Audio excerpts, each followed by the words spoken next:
I kthyer nga emigracioni është përballur me gropat e stërmëdha të rrugës së fshatit Malibar që të çon për te kisha e Shërmihillit. Quhet Ramazan Veseli nga Miloti Kurbinit dhe vlerësimi për kishën shumëvjençare e rikonstruktuar disa vite më parë nga vetë banorët e ka bërë që të jetë edhe ai kontribues duke investuar në rrugën e destinuar për në objektin e kultit. Jam rrit me Malbarsat, ne jena vëllezën.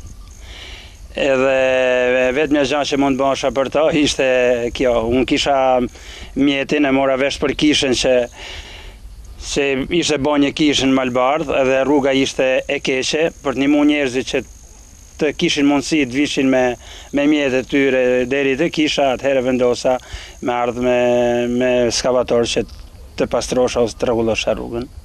Vetëm puna ime nuk ma merr mendja se do ta animoj komunitetin, po ju bëj thirrje gjithë emigrantëve kush ka mundësi të kontribuojë sa do pak.